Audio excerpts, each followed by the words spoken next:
I guess first of all, this isn't really part of my speech, but I want to say thank you for the award. I had no clue. That's pretty awesome.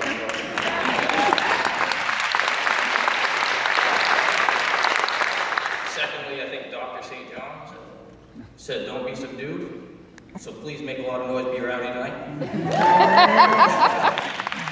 I'm honored to be speaking for this class today, and it was a big shock when Tara told me that I was going to be speaking in front of everybody. I didn't nominate myself or volunteer for this, but here I am, and so thank you guys a lot.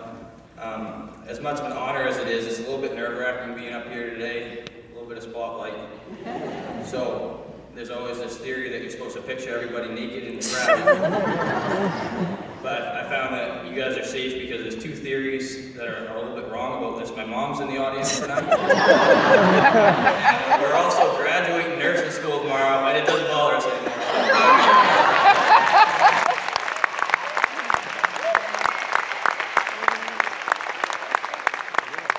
I really wanted this thing to move around with me because I got a lot of energy.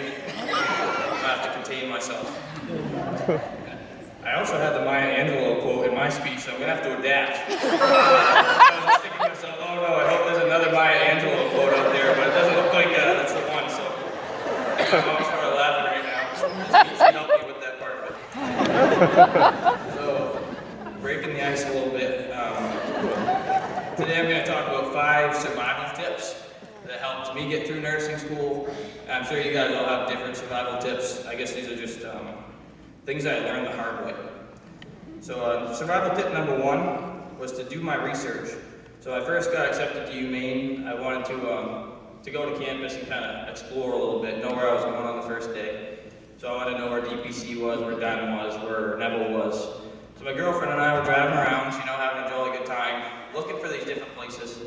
And next I know, I'm thinking, why is there a bunch of people in the middle of the road? I don't understand what's going on.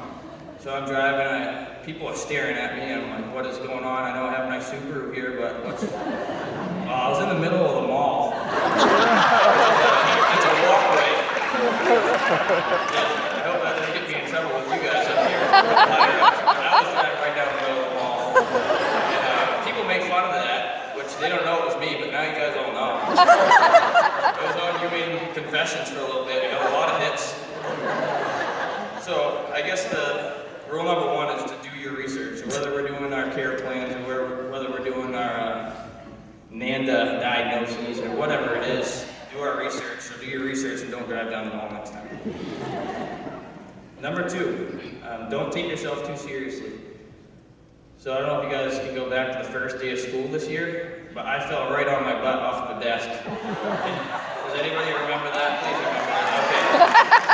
So I thank you guys for not laughing too loud when it happened, but it taught me first day of the year, get it under your belt. Roger and I always have the saying in Kai, we say, take your slice of humble pie every morning, and don't get too confident, too egotistical. So that was my slice of humble pie for senior year, and I'm going to try to keep on eating that pie every day. Survival tip number 3. And I only have 5 survival tips, okay? You won't fall asleep, I don't think. Communicate honestly is the 3rd tip. So always be honest during the communication. As we know, communication is one of the biggest parts of nursing and one of the downfalls of nursing when we don't do it appropriately or responsibly. I learned this one kind of in a weird way, I guess you could say. You don't have to make things up or work yourself backwards if you just are honest with the get-go, right? Whether it's with your family, your friends, your patients, anybody, your girlfriend, your boyfriend. But I was driving down the road, not on the mall this time, and I was going a good clip, 58 and 40. I didn't realize it at the time. But I take a turn, and the next thing I know, there's a trooper right on the side of the road, and I think, ooh, you're thinking that. So I look over my shoulder, and I'm still going fast.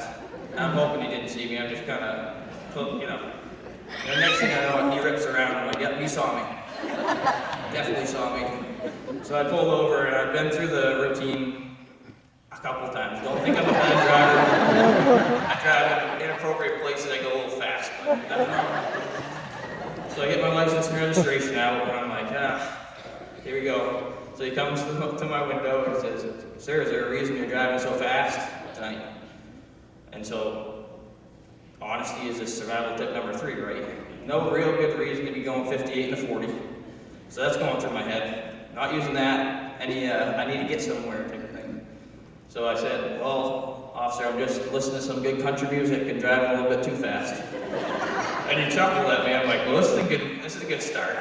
So he takes my stuff back to his car, and I'm just still patiently waiting, and he comes back and he says, you know, sir, I think it's awesome that you listen to country music, and I should probably give you a ticket just because it's not really my type of music, but I'm going to let you go tonight, just for being honest with you. So don't try that one at home, but communicating honestly, I guess, helped me out in that situation, and that's kind of a roundabout way of saying it. Obviously, honesty is a huge policy. It's the only policy. So that's survival tip number 3. Survival tip number 4, be ready for the unexpected.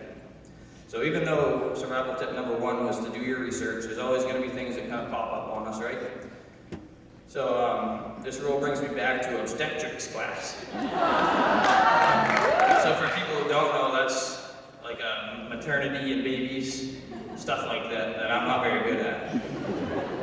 So this day, all the days kind of caught me off guard, definitely clinicals, but this class specifically, and you guys probably already know what this is leading up to. We were talking about delivery of babies and delivery of placentas and all this different stuff that was pretty gross at the time. And we were learning about perineal lacerations, and if you guys don't know what that is, it's awesome. Don't Google it, I'll keep it that way, okay? If you do know what it is, I'm sorry. But to top things off, we were given an assignment to undergo a mock delivery of a placenta. And we had groups of like 4 or 5, and we all had to do different things, but I only remember my group's thing because it was kind of traumatizing. We had to have a doctor, a nurse, a scrub, and a patient. So you can kind of see where this is leading to. So Roger says to me, he says, "Dr. Netto has an awfully good ring to it, doesn't it, Evan?"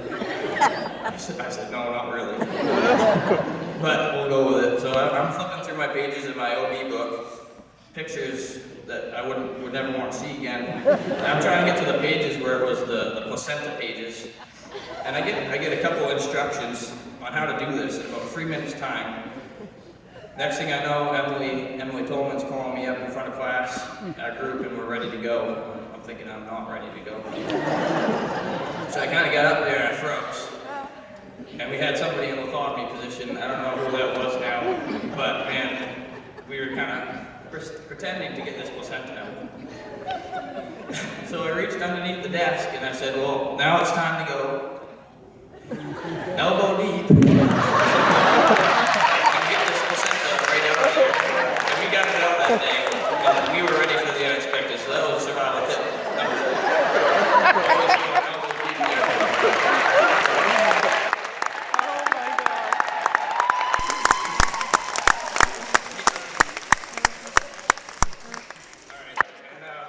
Survival tip number 5, I guess I'll get a little bit serious for a second.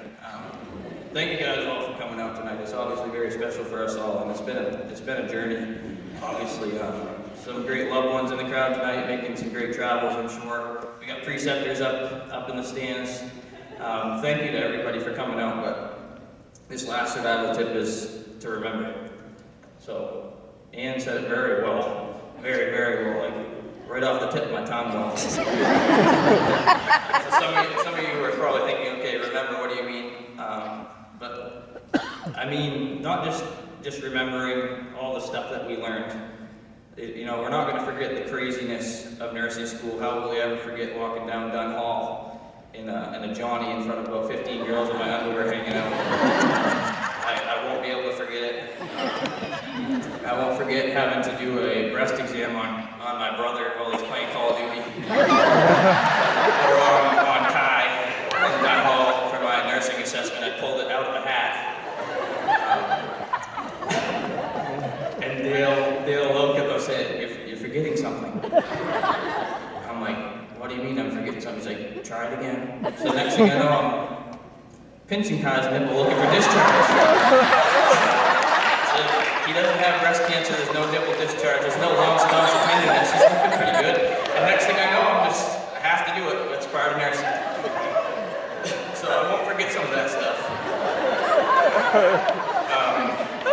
We won't forget swipes.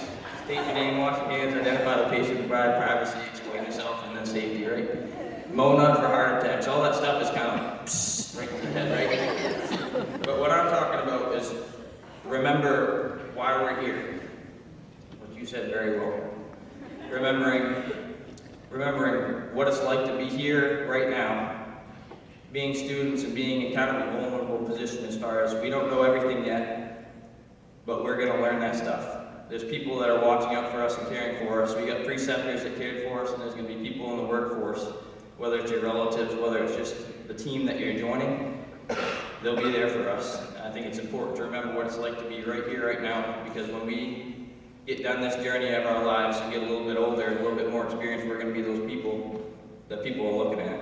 And we want to be the ones that we wanted to emulate. We want to be the ones that are welcoming, warm, caring. So that being said, I want you guys to all be very happy these next couple of days and have a great career. I know you guys are going to be great. You guys have been a great class. Hold up just a second. I got a nice kick at the end here. You guys have been awesome. And it's an honor to be speaking for you guys today. And I guess the last thing I was going to say, people are going to, we'll just use the Maya Angelou words rather than trying to rattle this off here. I've learned that people will forget what you said and people forget what you did, but people will never forget how you made them feel. So that being said, it's time to go elbow deep into our career, guys.